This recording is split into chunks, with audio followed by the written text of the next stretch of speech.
El día de la fecha quiero hacer dos cosas. Por un lado, empezar, bueno, no, mejor dicho, terminar un poco con lo que nos quedó pendiente de la semana no pasada, que fue la evolución optativa, sino la anterior, de los modelos dinámicos de poblaciones, ¿no? Pero más que nada los modelos lineales.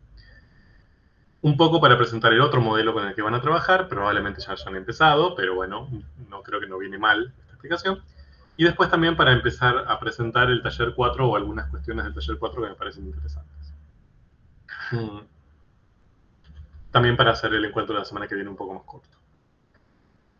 Bueno, a ver, la semana pasada se acuerdan que nosotros habíamos llegado, lo que habíamos visto era el modelo de las cadenas de Markov, ¿no? Pero que llamábamos modelo de Markov, en que teníamos unos ciertos vectores, que eran matrices columna, habitualmente, ¿no? Que llamábamos x0, x1, x2, que lo que describían era el estado o la población de distintos estados, subestados, que podíamos encontrar para un sistema, y que llegamos a la conclusión de que en el modelo de Markov, si multiplicábamos a esos vectores de estado por una matriz de transición, encontrábamos, eso nos permitía encontrar el vector de estado para el siguiente, ¿no? Digamos, para después de que haya pasado un periodo de tiempo. Acá teníamos ciertas características que eran bastante interesantes, que eran, por ejemplo, que la población total no cambiaba, es decir, la población total se redistribuía entre los subestados, pero si yo la sumaba, finalmente no había un cambio total. Y que también esto nosotros habíamos llegado a la conclusión de que en el estado estacionario lo que pasaba era que podíamos llegar a encontrar un vector estacionario de estado que cuando lo multiplicábamos por p aparecía como resultado ese mismo vector. Bien, eso es lo que caracterizaba un vector de estado estacionario. Eso significaba que llegábamos a una distribución de la población en esos subestados que no cambiaba con el tiempo, no se estabilizaba, por eso se llama estado estacionario. Eso lo podíamos encontrar de dos maneras. La primera manera, que era un poco la que ustedes hicieron durante el taller, que es tediosa, supongo que lo habrán notado, es hacerlo iterativamente, empezar con x0, multiplicarlo por p, obtener x1, multiplicarlo por p, obtener x2, multiplicarlo por p y así sucesivamente, y luego de un largo rato se llega a una estabilización. Eso tiene un problema, que es que uno nunca sabe si llega al número estable de estabilización o si lo está aproximando, entonces entramos ahí en un conflicto. Ahora, para calcular exactamente ese vector de estado y además para hacerlo muy rápido, lo que vimos también en la última clase es que si analizábamos esta última eh, ecuación que tenemos acá, era una ecuación de autovalores y autovectores, ¿no? Entonces, acá podíamos decir que x sub b es un autovector de P y que ese autovector le correspondía el autovalor 1. Autovalor asociado, ¿no? ¿Por qué? Porque teníamos esta estructura de matriz cuadrada, ¿no? Por vector igual a número, que acá no se escribe, pero hay un 1 por el mismo vector. Entonces, cuando eso sucedía, ese vector le llamábamos autovector y a ese número le llamábamos autovalor. ¿Por qué eso era interesante? Porque nosotros lo podíamos calcular muy fácil. Directamente con la matriz P lo poníamos en un software matemático. Ese software matemático nos permitía encontrar todos los autovalores y los autovectores relacionados y ya está. Bien, eso es lo que vimos hasta ahora, no mucho más. Vamos a ver hoy otro modelo. Bien, que podemos pensarlo como una evolución de este si quieren, que es el modelo de Leslie, que es otro modelo poblacional. En el modelo de Leslie también lo que sucede es que hay una matriz, L, que si yo la multiplico por un vector de estado, obtengo el siguiente. O sea, eso sigue sucediendo. Bien, ahí no hay cambio. Es parecido a Markov. La diferencia con esto es cómo se forma la matriz L. Entonces, la matriz L, que es la matriz de transición o la matriz de Leslie, es la que a mí me permite, o de donde yo puedo pensar cómo está modelizando este sistema. Bien, entonces, cuando nosotros trabajábamos con Markov, teníamos diferentes subestados, por ejemplo, no sé, ustedes usaban, y si tenían un grafiquito así, ¿no? Que lo que podía suceder, a ver, vamos a llamarle A y B, que podía suceder que luego de un periodo de tiempo se mantuviesen el mismo, o que haya transiciones entre uno y otro. Bien. Ahora, en el modelo de Leslie, esto no pasa directamente así. Tiene unas ciertas diferencias. En el modelo de Leslie, yo tengo también varios estados. Bien. Vamos a ponerle A, B, C. Tengo algunos estados, pero no son como, no están en la misma jerarquía como el A y B de Markov, que tengo uno u otro y se pueden interconvertir, sino que lo que acá sucede, lo que se supone, es un avance. O sea, la población empieza en el A, pasa al B, del B pasa al C. Bien, hay una cierta noción de continuidad entre uno y otro, ¿no? De un orden entre ellos. Entonces, tenemos este orden por un lado y después tenemos varias posibilidades. Además del avanzar, tenemos la posibilidad de que se mantenga en el mismo, ¿no? Eso puede pasar también. Tenemos otra posibilidad que no es regresar, o sea, nunca tenemos la posibilidad de regresar al estado anterior, pero sí de generar crías. ¿Qué sería generar crías en este contexto? Que aparezcan nuevos A, ¿no? Porque como siempre todo este proceso empieza en el A, lo que puede suceder es que B y C generen nuevos A. Y otra opción que tenemos, que es un poco lúgubre, pero existe, es la muerte. Es decir, que desde A, B o C no se avance, no se vuelva para atrás ni nada, simplemente haya muerte. ¿Bien? Ese es el modelo general que propone Leslie. ¿Por qué lo propone de esa manera? Porque es coherente con lo que sucede en la naturaleza, ¿no? Por ejemplo, tengo un animal en un estado A, que después crece a un estado B, que después crece a un estado C, por ejemplo. El estado A, bien, es el primero, entonces el estado B y C, por ejemplo, pueden generar nuevos A's, si queremos. Por otro lado, a medida que pasa el tiempo, yo puedo pensar que o se queda en ese estado, o pasa al siguiente, o se muere el animal. Entonces, esto da cuenta un poco de esos procesos de avances poblacionales que se tienen en cuenta al hacer análisis o estudios de las poblaciones. Y no quiero que se queden solamente con que esto se aplica a animales que crecen, ¿no? Es el ejemplo más habitual, animales o seres vivos. Es el ejemplo más habitual porque es como el más directo con la interpretación del proceso, pero también pasa, por ejemplo, con sectores de edades de los seres humanos. Por ejemplo, decimos, bueno, analizamos la población del mundo y dividimos a la población del mundo entre 0 y 10 años, que sería A, ¿no? La población recién nacida, entre 10 y 20, entre 20 y 30, entre 30 y 40. Bien, entonces yo ahí tengo la posibilidad de que alguien que estaba en el rango etario 20-30 se quede en ese rango porque no cumplió más años, que pasa al siguiente porque ya pasó los 30, que se muera, lamentablemente, o que genere, por ejemplo, nuevas personas pequeñas que empiecen en el rango 0-10, por ejemplo. Entonces también hay muchas de aplicaciones de estos modelos para poblaciones humanas que ya no tienen tanto que ver con una cuestión de animales que se reproducen o no, ¿no? Ustedes en el taller, no sé si ya lo empezaron, supongo que sí, habrán visto un ejemplo de eh, levaduras, si no me equivoco, o de hongos, que también evolucionan entre 3 estadios distintos, eh, que está más relacionado con eso lo que yo dibujé ahí.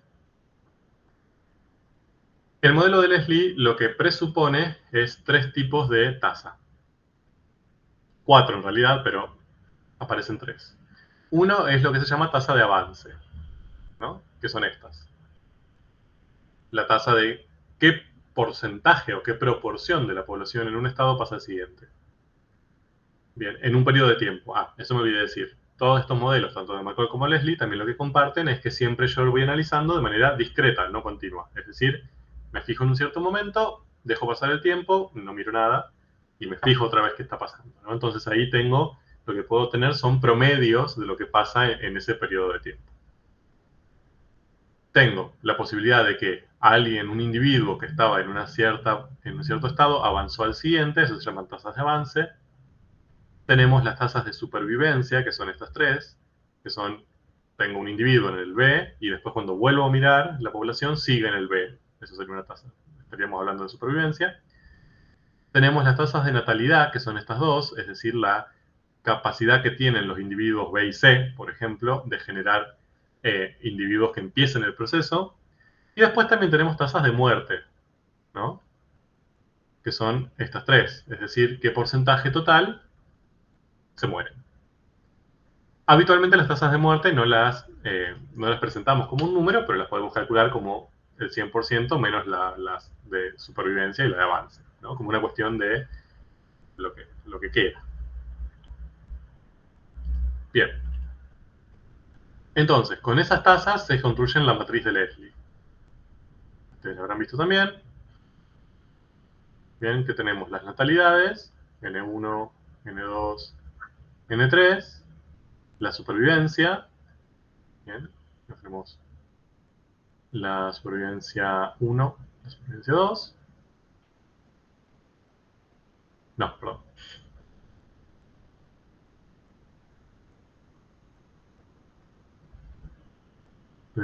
Esos son los avances. Son las supervivencias, que no van ahí.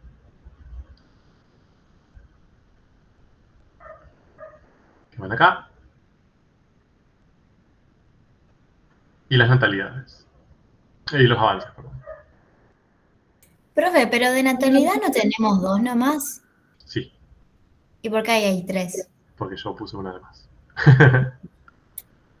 Acá tenemos una supervivencia. Ahora sí.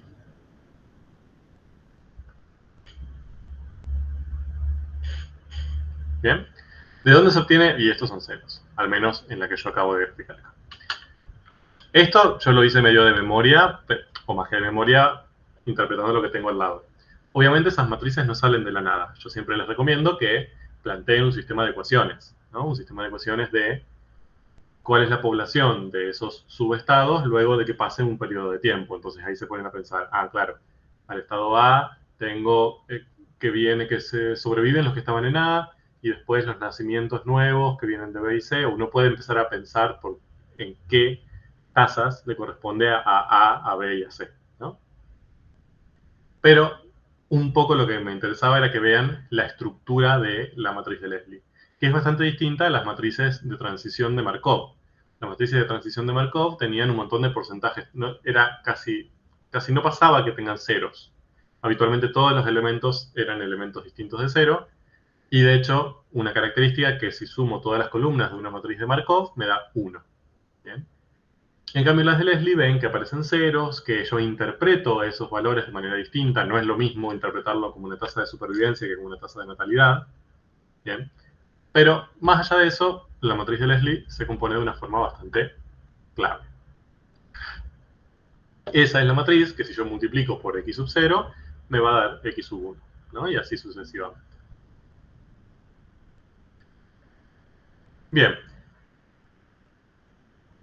Entonces, acá pasa algo extraño, digamos. Hay dos diferencias claves entre el modelo de Leslie y el modelo de Markov. Uno es que yo acá no voy a poder trabajar, o sea, voy a tener que complicar un poco cómo analizo los vectores X. Ahora los vectores X yo lo voy a poder pensar como un X de población, o lo voy a poder pensar como un X de proporción. Bien, con esto quería charlar un poco porque esto le suele complicar un poco la vida. ¿Qué quiere decir esto? El X de población simplemente lo que me va a dar es la población total en cada estado. Por ejemplo, acá hay 100 en A, hay 900, bueno, Vamos a poner 700 en B y hay 200 en C, ¿no? Eso sería, por ejemplo, un vector X de población. Me está dando la población total en cada uno de los tres estados. ¿Bien? Yo de acá lo que podría hacer sería calcular la población total. ¿Cuál es la población total? Ahí. La suma de 100 más 700 más 200, ¿no? Entonces la población total sería 1000. ¿No? Mientras que el X de proporciones, a mí la información que me da no es la población total. Es básicamente qué porcentaje del total de estos 1000 representa cada uno de los tres subestados. Entonces, en este caso yo lo que tendría que hacer sería, la proporción de A sería 100 de 1000. La de B sería 700 de 1000 y la de C sería 200 de 1000, ¿no? Haciendo cuentas, esto me da 0,1, 0,7, 0,2, que es lo mismo que decir 10%, 70% y 20%. Recuerden que los números porcentuales no son números reales. Yo no puedo hacer una matriz que diga 10%, 70%, 20%. Eso está mal por una cuestión de uso del lenguaje matemático. ¿Bien? Es incorrecto escribirlo así. Si quiero pasar porcentajes a un número real, lo tengo que escribir así, en forma decimal. ¿Bien? Pero acá lo que tengo son dos formas de analizar el estado que me está dando información relacionada entre sí, pero distinta. ¿De acuerdo? Una me da la población total, que ahí gano como dato el hecho de cuántos hay en cada estado, pierdo como dato la facilidad de ver el porcentaje que representa cada uno. Viceversa, en el caso de si trabajo con X de proporciones. Y obviamente esto está relacionado uno con otro, ¿no? El X de población, o sea, si yo esto lo junto, todo esto que acabo de ver acá lo junto, el vector de poblaciones es el de proporciones por la población total, ¿no? O sea, si yo a este vector de porcentajes lo multiplico por 1000, voy a tener que hacer 0,1 por 1000, 0,7 por 1000, 0,2 por 1000 y me va a dar el de arriba, ¿no? Entonces ahí tengo como la forma de relacionar uno con otro o de calcular uno a partir del otro. ¿Por qué esto es importante acá? Porque para Leslie, a diferencia de Markov, lo que observamos es que el X de población no se estabiliza con el tiempo.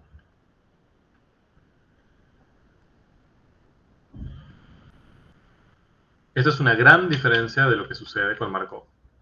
La población total y la población de cada uno de los subestados no se estabiliza con el tiempo. Si yo grafico la población total o cada una de las tres poblaciones a medida que van avanzando en los procesos temporales, lo que voy a observar es que siempre crece, que va a oscilar, va a subir y bajar, pero va a haber o un comportamiento ascendente o un comportamiento descendente. ¿Bien? Puede estabilizarse, sí, en algún caso particular, pero en general no espero que se estabilice la población total. Bien, primer caso y primera diferencia, ¿sí? Con Markov, la X de población, de la población de cada uno de los dos subestados, por ejemplo de A y B que tenemos graficado ahí en rojo, sí, veían, ustedes ya lo habrán hecho, que con el tiempo se estabilizan en ciertos valores. ¿Bien? Y la población total se mantiene constante. Bien, primera gran diferencia. X de población no se estabiliza con T, y ya que está ahí podemos agregar algo que es un poco un corolario, es que la población total no se estabiliza, o no es constante, mejor dicho. Esas son dos diferencias con el modelo de Markov. Bien, entonces, esto tiene una cierta consecuencia. ¿Cuál es? Que si yo hago que yo puedo llegar a un estado estacionario, ¿bien? Existe un vector de estado estacionario de poblaciones. ¿De acuerdo? O sea, este x sub b que teníamos acá arriba, que era el vector de estado estacionario para Markov, existe para Leslie y existe uno para las poblaciones. Y acá ustedes me pueden decir, bueno, pero si no se estabiliza con t, ¿cómo puede ser que exista un vector de estado estacionario? Sí, existe, pero lo que cumple es esta condición.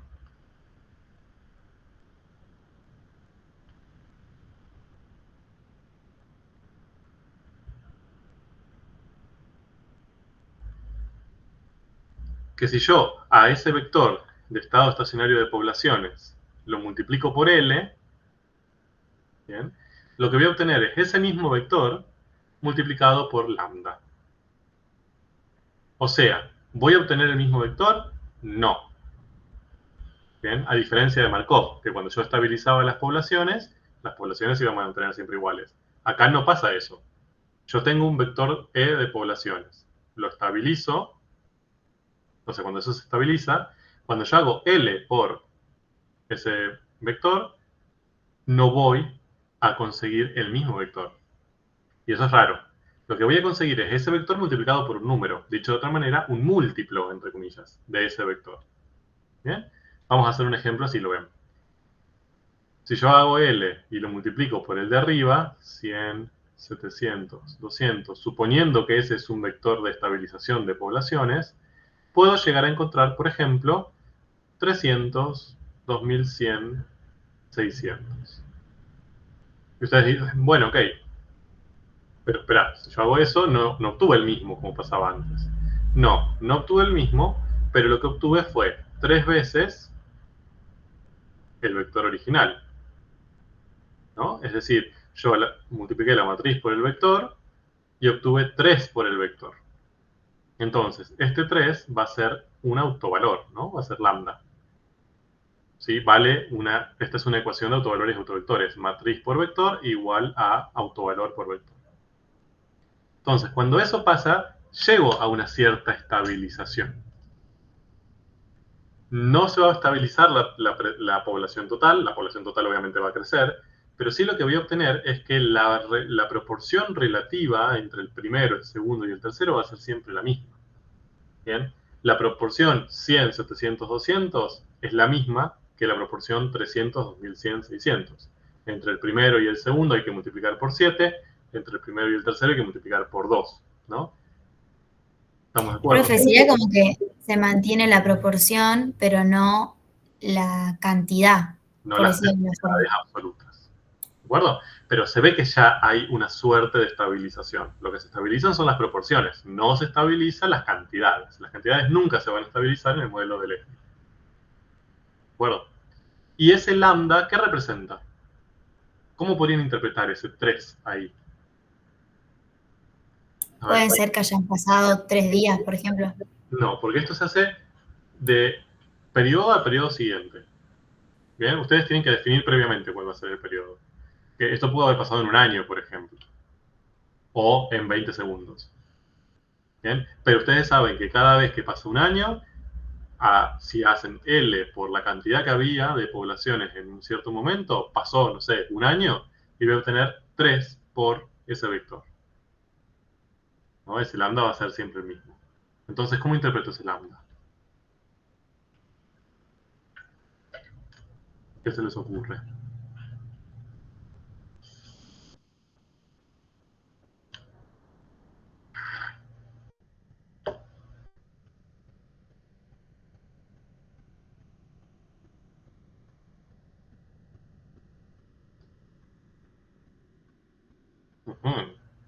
Fíjense, ¿cuál es la población total? Dijimos, la población total en este, si yo sumo, me da 1000, ¿no? Es lo que vimos arriba. Y en este, después de que pasó un periodo, ¿cuánto da la población total?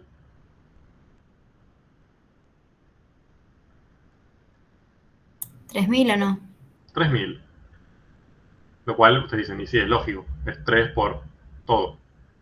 Entonces, si yo ahora acá pasó un año, supónganse, pasó otro año, entonces si pasa otro año, yo tengo que hacer L por 300, 2100, 600. Bien. Yo sé que por esta ecuación de arriba me va a dar el triple, ¿no? 3 por 300, 2100, 600. Entonces, si acá la población... Indica entonces cómo cambia. Exacto. Bien, si acá la población era 3000, ¿cuánto va a ser después? De un año, de otro año más. De 3 por eso, ¿no? Entonces va a ser 9000. Entonces, ese lambda lo que me está indicando es cómo va a cambiar, ¿bien? O por cuánto tengo que multiplicar, ¿sí?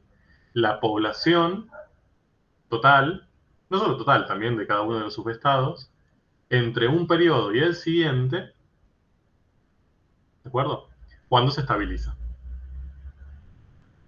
Entonces, si a mí me da 3, eso significa que si yo tengo una cierta población, pasa un periodo y va a haber el triple. Pasa otro periodo y va a haber el triple de esa. Pasa otro periodo y va a haber el triple de esa. ¿De acuerdo? Esa es la idea de ese 3. Entonces, esto, ¿qué modelo sigue? Si ustedes, sabiendo esto, tuviesen que hacer un gráfico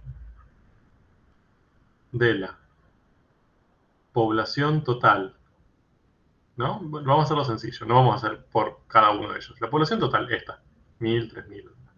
A medida que van pasando periodos de tiempo. O sea, empiezan acá, tienen 1, 2, 3, es decir, son los periodos de tiempo que van a ir pasando. ¿Qué esperan ver acá? Obviamente que yo acá voy a ver puntos, ¿no? No voy a ver una curva suave, porque acá voy a analizar año a año, no voy a analizar todo lo que pasa a lo largo, entre 0 y 1. Pero ¿qué forma va a tener esos puntos? ¿Qué forma van a adquirir? Si yo los uniese, ¿qué tipo de Lineal. curva voy a ver?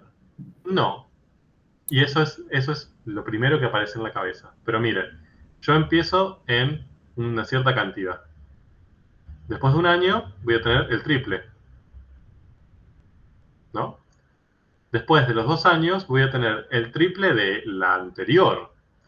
O sea, con respecto al primer año, ¿cuántas veces va a haber? El sextuple. No, No sé si se dice así. se dice así, pero no es el sextuple. Miren,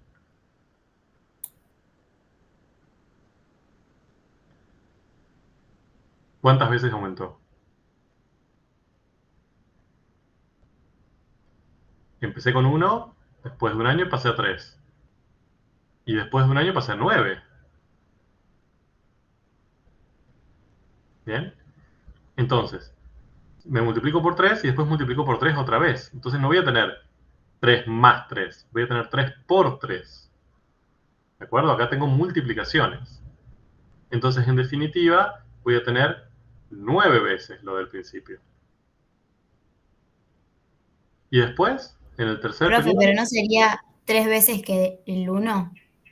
no, porque, o sea, vos empezás con 1, pasó un periodo, Sí, ¿sí? Cuando pasó un periodo, pasaste de 1000 a 3000, ¿de acuerdo? sí. Tu nuevo vector de estado es este. Ahora, Ah, claro, ya entendí. ese vector es el que tenés que multiplicar por L para llegar al 2. Entonces a ese lo vas a multiplicar por 3. O sea, si ya lo multiplicaste por 3 y lo volvés a multiplicar por 3, al original lo multiplicaste por 9. Ujú, sí, sí. Y si pasa un tercer periodo, ¿por cuánto lo vas a tener que multiplicar al original? 12. No, está 9 y sumando. 2. Ah, es verdad.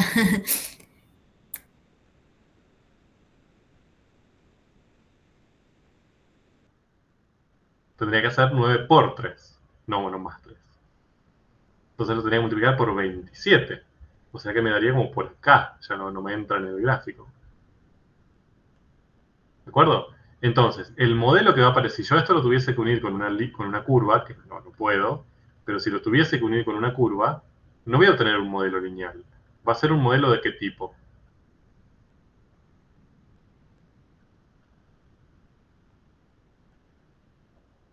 Si cada vez multiplico por un número. Sería esto por 3, esto por 3 por 3, esto por 3 por 3 por 3. Exponencial. Exponencial. Sería la población inicial por 3 a la t, ¿no? O sea, la población en función del tiempo sería la población inicial por el lambda elevado a la t. Y ustedes vieron, se acuerdan que nosotros trabajamos en Matemática 2, más que nada, que las poblaciones, uno de los modelos poblacionales más utilizados, eran los modelos exponenciales, ¿no? E a la tanto, 2 a la tanto, 3 a la tanto, que venían de las ecuaciones diferenciales, nada, ya pasaron esa etapa. Ahora, fíjense que el modelo de Leslie también llega a la misma conclusión, que la población total va a tener un comportamiento exponencial. Bien, solo que lo que agrega Leslie es que ahora vos podés tener en cuenta qué le va pasando, o sea, que eso va a suceder así cuando se estabilice. Pero al principio quizás no, quizás suba, quizás baje, bien, quizás oscile, pero en algún momento se estabilizará en un modelo exponencial. Como que el modelo exponencial que nosotros vimos en Matemática 2, que era una más simple, una simplificación, es como la tendencia final del modelo de Leslie cuando pasa mucho tiempo.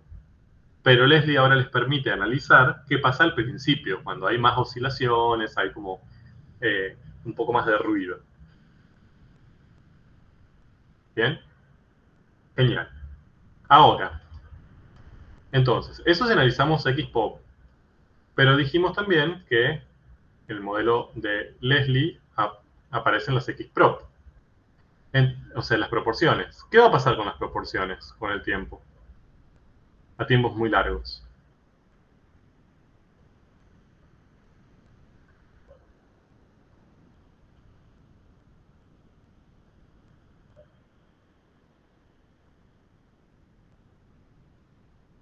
La proporción era la que se mantenía constante, ¿no? Lo que va a cambiar es ¿cómo se dice? El número en cada uno.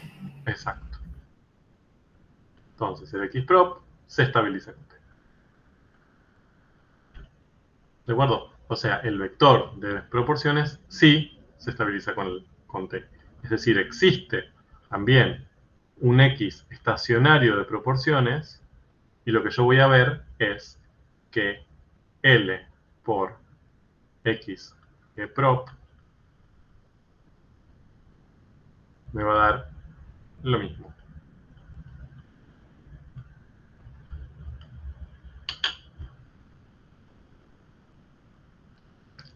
¿De acuerdo? O sea, el vector de proporciones sí va a funcionar como un vector que se va a mantener en el tiempo siempre igual. ¿De acuerdo? Bien, entonces esa es una diferencia clave entre Markov y Leslie, que es algo que al principio parece medio complejo, después no lo es tanto. Markov es un modelo más sencillo. Lo que me dice es la población se va a mantener en el tiempo. Lo que va a cambiar va a ser la distribución en los subestados. La población total, si yo la grafico, me da una constante, mientras que la población de cada uno de los subestados va a oscilar y se va a estabilizar en una cierta proporción de equilibrio. En cambio, para Leslie, si yo analizo qué le pasa a las proporciones, también oscilarán y se mantendrán constantes en el tiempo, pero si analizo las poblaciones no voy a ver eso. Voy a ver un comportamiento creciente o un comportamiento decreciente, dependiendo de la población.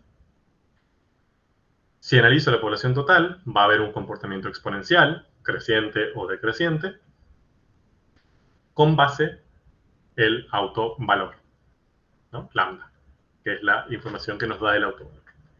Fíjense que en Markov el autovalor era 1, lo cual tiene sentido. Una exponencial en 1, o sea, con base 1, es lo mismo que decir constante. ¿Bien? Que es lo que vemos en Markov.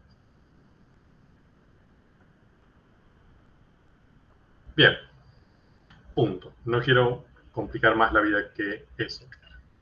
Me interesa que con los modelos poblacionales puedan trabajar con los dos, ver diferencias, ver similitudes y poder compararlos. Un poco eso les pide la actividad 3 de su taller, que es la comparación de Leslie con Markov.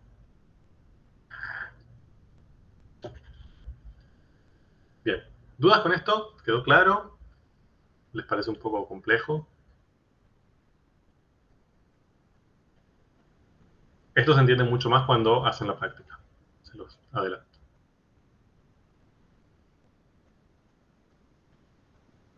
Bien, bien. Bueno, Y en este ratito que nos queda, les voy a presentar rápidamente el taller 4, que no tiene nada que ver con esto. Vamos a saltar a otra rama del saber completamente distinta, pero que también utiliza las herramientas del álgebra. Entonces, por eso me pareció interesante incorporarlos.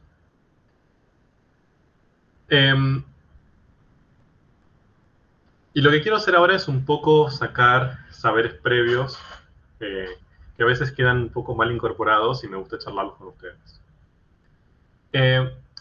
A ustedes en química general habitualmente les presentan, creo, díganme, porque a veces yo creo que ya estos años lo simplificaron bastante, pero en mi época al menos, trabajaban con cinética química en química general. Siguen dando cinética, ¿no? Sí, Cinética de reacciones, ok. Ahora, la cinética de reacciones tiene algo que es un poco antiintuitivo y que quizás en primer año no se meten mucho, pero que después lo seguirán viendo con más detalle, que es que la cinética de las reacciones lo que hace es pensar a la reacción como una sucesión de transformaciones sencillas. Entonces ustedes dicen, bueno, yo tengo que A más B genera una reacción, ¿sí? Tengo dos reactivos, y se producen C y B, ¿no? Si nosotros vemos eso, que es quizás una reacción balanceada, ¿no? Con cuestiones estequiométricas, la información que nos está queriendo decir ahí es más que nada cuáles son los reactivos que yo mezclé, cuáles son los productos que yo obtuve. ¿Bien? Y quizás informaciones de cuántas, de qué cantidad relativa tengo de cada uno. Pero eso no me da mucha información cinética. ¿Bien? Por ejemplo, supongamos que a nosotros no tenemos esto, ya que está para hacer algo más eh, realista, ¿no? Con esos coeficientes estequiométricos. Yo esto no sé cómo sucede. O sea, lo que sucede acá es que viene una partícula de A, otra de A y otra de B, y las tres chocan juntas, y luego de ese choque, de repente, aparecen C, D y otra de D. ¿Es lo que pasa? Sí, puede ser que pase eso. Es un poco raro, porque tendrían que chocar tres al mismo tiempo, ¿no? Eso es medio raro.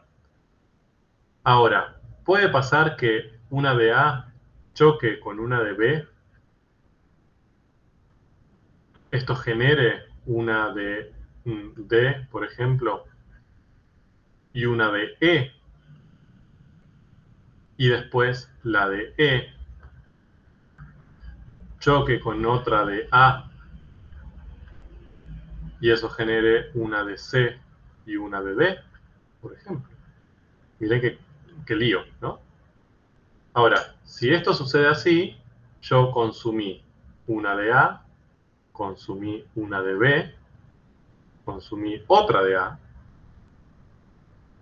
y después produje una de D, otra de D, una de C. Y después me apareció esto E, que en la ecuación de arriba no aparece, pero porque yo lo generé en la reacción, pero después lo consumí, entonces no lo tengo en cuenta. ¿Bien? Esta parte de la química es una parte muy bella, que no se ve en los primeros años de o se nombra, pero de manera muy sutil, pero da más información porque nos permite meternos en los mecanismos de la química, en cómo funciona la química a nivel partículas y no tanto a nivel macroscópico, es decir, no tanto a nivel de cuánto peso, cuánto mido, ¿no? Sino a cuestiones atómicas o moleculares. Eso seguramente el año pasado no lo vieron con mucho detalle. Si están cursando química orgánica, en este año sí los deben estar viendo mucho más detalladamente, ¿no? Con los mecanismos de reacción.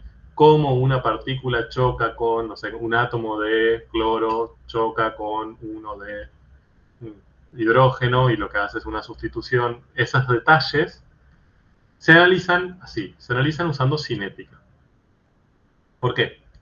Porque la cinética lo que hace es no pensar, no le interesa el resultado final de las reacciones, como está escrito arriba, sino que le interesan los pormenores de abajo. Es decir, cómo van chocando y transformándose las partículas unas con otras hasta llegar al final. Entonces lo que aparece acá es la idea de reacciones elementales. Las reacciones elementales son esas pequeñas reaccioncitas simples que, sumadas todas, generan la reacción en estudio. Por ejemplo, en este caso, si yo lo hago así, lo pienso de esta manera, acá tengo una sola reacción elemental, que es que todos estos reactivos chocan juntos y generan todos los productos al mismo tiempo. Mientras que si lo pienso de esta manera, tengo dos reacciones elementales. Esta, el choque de A con B para generar D y E, y esta, el choque de E y A para generar C y D. Entonces tengo ahí una consecución de dos reacciones distintas elementales que yo la veo como si fuera una sola.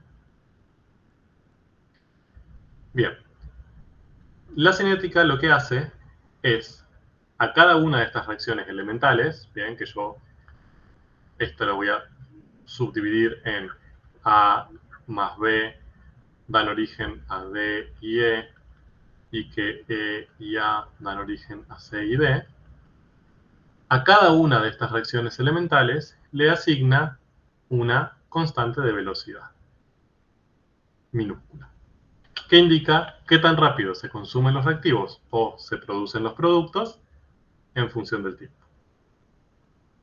Entonces, en definitiva, uno lo que hace es un estudio matemático, porque esto es matemática pura, midiendo cosas dentro de un tubo de ensayo o lo que sea, digamos algo visible y que uno puede preparar, para tratar de llegar a sacar información sobre esas constantes de velocidad. Bien, aquí viene toda esta introducción súper extraña. Primero, que esto es algo que solamente vale si yo tengo una reacción unidireccional, es decir, que los reactivos se transforman en productos y punto. También ustedes vieron que esto puede haber reacciones que tengan doble direccionalidad, ¿no? Que vayan de reactivos a productos y después que vuelvan de productos a reactivos. Que ahí es lo que uno llamaba que aparecía un equilibrio, ¿de acuerdo? Vamos a simplificarlo así, es un poco más complejo que eso, pero suponemos que eso sucede. Entonces ahí tenemos dos cosas, o sea, ahí ya se nos complica la vida, porque tenemos constantes de velocidad K1 y K2, por ejemplo, que son las que transforman A y B en D y E y A en C y D, y también tengo constantes de velocidad que hacen los procesos opuestos, que vuelven para atrás, o sea que C y D, cuando chocan entre sí, generan E y A. Entonces ahí aparecen otras constantes, que son esta y esta, por ejemplo, ¿no? Que le podemos llamar K-2 y K-1. O sea, son las que representan la misma reacción elemental que arriba, pero en el sentido opuesto. Entonces, acá se empieza a complicar un poco todo, porque para un mismo proceso, que yo lo escribo muy sencillamente como A más B, doble flecha, C más D, aparecen un montón de reacciones que están sucediendo al mismo tiempo para un lado y para el otro lado, compitiendo entre sí, que cuando termina una empieza la otra, ¿no? Como es un caos adentro del tubo, de lo cual yo lo único que veo es que A y B entran en equilibrio con C y D. Todo este entendimiento de qué es lo que pasa dentro del tubo, más allá del resultado final, se analiza cinéticamente. Se analiza viendo cómo reacciona todo en función del tiempo. ¿Bien? ¿Cómo sucede eso? De una manera muy parecida a la que estábamos viendo antes. Con matrices que se llaman matrices K, que multiplicadas por a ver, lo voy a intentar de simplificar para que no sea tan complicado. Lo que ustedes hacían era decir, bueno, la velocidad, ¿bien? Yo la podía calcular como K por la concentración, ¿no? Eso es un poco lo que ustedes usaban en química general. Y acá a veces lo que aparecían eran coeficientes que lo que daban era el orden de ese proceso cinético. Acá lo que va a aparecer es más o menos igual. Va a haber C, ahora en vez de ser un número, bien, la concentración, va a ser una matriz de concentraciones. ¿Sí? Por ejemplo, la de A, la de B, la de C, la de D. ¿Bien? Nos da diferentes concentraciones de todas las especies que están acá participando. Por ejemplo, A, B, C y D. E incluso puedo incorporar E. ¿sí? Que sería como lo que se llama un reactivo intermediario, ¿bien? O una especie intermediaria. K ahora no va a ser un número, va a ser una matriz que multiplique a esta matriz de concentraciones. Y lo que me va a dar esa K, como resultado final, no va a ser otras concentraciones. No voy a hacer algo como el modelo de Markov y Leslie, que este sería como un vector de estado, que por K me da otro vector de estado. Lo que me va a dar como resultado a eso van a ser las velocidades, las derivadas, digamos, de esas concentraciones, ¿no? Entonces lo que planteo acá es como si fuera, y no se asusten con esto porque no va a tener ninguna consecuencia en su vida, es como si fuera una ecuación diferencial. Tengo la derivada de la concentración es igual a K por la concentración. Tengo una ecuación donde aparece derivada y la función incógnita sin derivar, ¿no? ¿Cuál es el problema acá? Que yo no lo puedo resolver. O sea, habitualmente todo esto se resuelve resolviendo ecuaciones diferenciales. En este caso no puedo porque tengo matrices acá, no tengo funciones. ¿Bien? ¿Cómo hago entonces para resolver este sistema? ¿Bien? Entonces, eso es un poco de lo que trata el taller 4. Lo que van a tener que hacer ustedes, y eso no lo voy a explicar hoy, lo dejaré para la semana que viene, es armar la matriz K. La matriz K, ya hay reportes, hay papers hechos de cómo se arman esas matrices K, ¿bien? Que es una forma metódica que siempre se hace de la misma manera, ¿bien? Básicamente se diferencian los que son, K es siempre una matriz cuadrada, se diferencian los que son los elementos diagonales de los no diagonales, ¿bien? Primero se llenan los no diagonales, esos se llenan con los valores de estas constantes, K1, K-1, o sea, las constantes cinéticas de los procesos más sencillos, esas van a ir en estos elementos no diagonales, por ejemplo acá, o acá, supónganse. Mientras que en los elementos diagonales, lo que va a pedirle siempre este modelo para poder funcionar es que la suma de todos los elementos verticales de 0. Entonces, si yo acá tengo que sumar este elemento más K1 más 0 y eso me tiene que dar como resultado 0. Entonces, este va a ser menos K1. ¿De acuerdo? Y así voy a ir completando todos. Esto está bien descrito en el taller, o sea, no se preocupen por esto. Pero ustedes van a tener una forma de armar esas matrices K. Y a partir de ese armado, lo que van a ver, y eso repito, lo vamos a ver con más detalle la semana que viene, es que los autovalores y los autovectores correspondientes a esa matriz K les permiten obtener un modelo de variación. Son como si fueran el resultado de resolver la ecuación diferencial. Les van a permitir a ustedes construir funciones de las que ustedes conocen, que van a describir cómo se comportan a medida que cambia el tiempo la concentración de A, de B, de C y de D. Y eso quizás van a aparecer modelos sencillos, exponenciales, como lo que ustedes conocen, o van a empezar a aparecer modelos un poco más complicados, modelos que sube la concentración y después baja, modelos que baja rápido y después baja un poco más lento, ¿bien? Ya van a ir viendo que esto complejiza un poco todo el proceso y les permite, haciendo un proceso matemático sencillo, ver cómo cambian las concentraciones de todas las especies que están involucradas al mismo tiempo en la reacción. Algo que en primer año no lo podían hacer. En primer año simplemente lo que les decían es reactivo se transforma en producto de manera completa, sin equilibrio. Y ese era el modelo que ustedes usaban para ver cinética. Un solo reactivo que se transformaba en un solo producto, de manera completa. Y ahí tenían las de primer orden, segundo orden, tercer orden. Esta es una expansión de ese modelo. Ahora van a ver modelos mucho más complejos, modelos donde no solamente vamos a tener cinéticas de orden 0, primero, segundo orden, sino una mezcla de un montón de cinéticas distintas y que en la práctica se resuelve simplemente obteniendo autovalores y autovectores de esa matriz K. Esa es la introducción los dejo que exploren. O sea, tienen un video explicativo de este modelo. Sí, y los dejo que exploren. Sí, Mara. Consulta.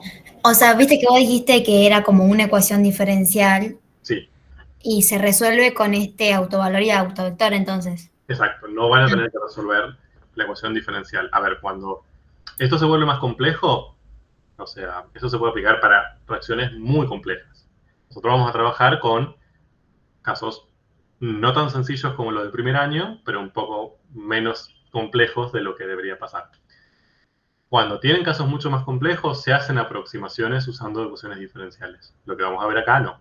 Van a ser casos que se resuelven simplemente con los autovalores y autovectores. Son suficientes para darle ya como resultado las funciones de comportamiento de todas las especies. Buenísimo, gracias, profe. De nada.